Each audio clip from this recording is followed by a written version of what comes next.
Hey team, this is how you put together a cover for your Kenwood Chef.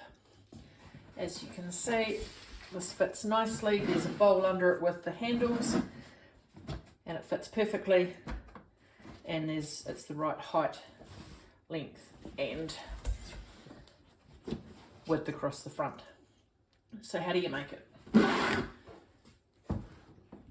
If you look at the back of your mixer, it's wider at the bottom than it is at the top.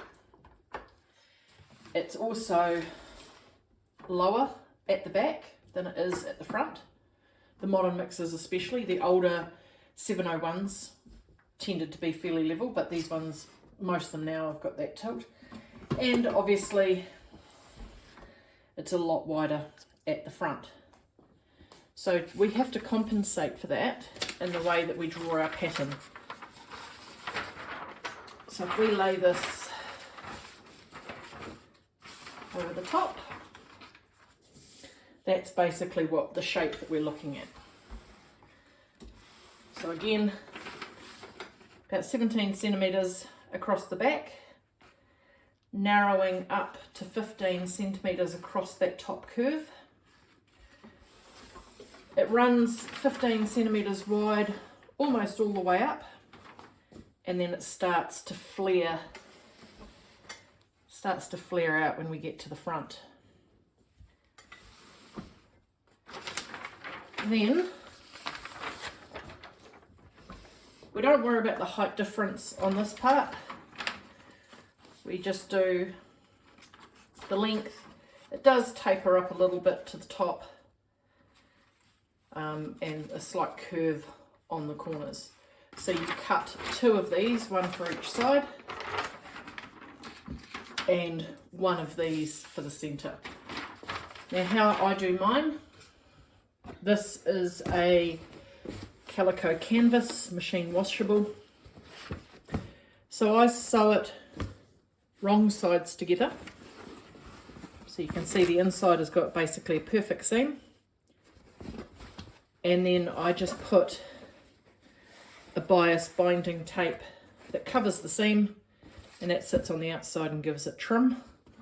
And along the bottom I just get a twill tape that I've folded in half, and that hides the raw edges along the bottom. So that's really a simple way, and you can see, sorry for flicking around, it's a bit wider there, tapers down, straight down there, and then it starts to flare out, and at about the level of the base of the front here is where it actually reaches its widest point, and then it comes straight down from there. So if we were to put this on, now these measurements that I've got here, they include the seam allowance, because the reality is this piece here has the most seam allowance. You got a centimetre there, and at the top, and then the bottom is covered by the twill tape, whereas here I've measured it to the edge of the bias tape. So you can see it comes up to there, to the widest part, tapers in, steady across the top, and then a slight widening at the bottom.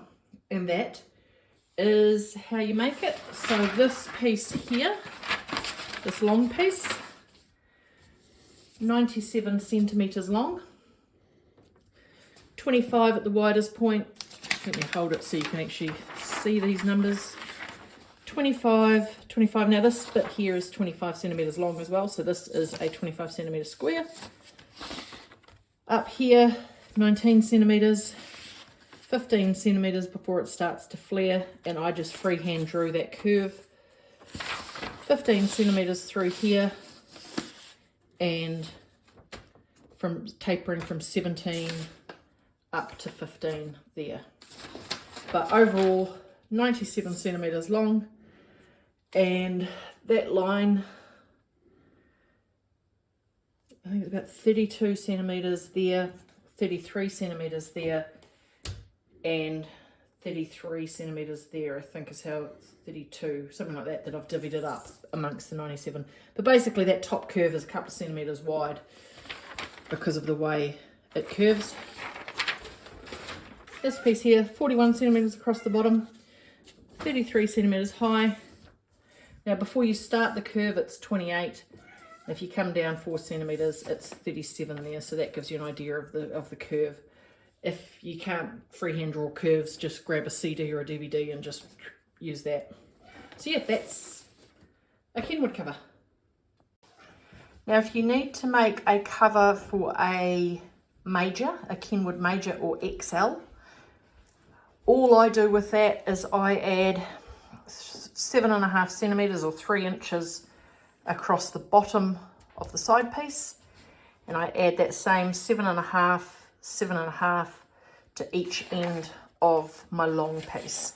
And that it's a little bit high, but I just figured 3 inches, that's easy. You could probably get away with 5 centimeters, 2 inches, but I just find that gives it plenty of space, because the only size difference between a major and a chef, or an XL and a chef, is the height. So the rest of the dimensions of the machine are pretty much the same, and it will still fit. So all you do is just add the extra on each end of these 3 pieces, or 2 pieces, sorry.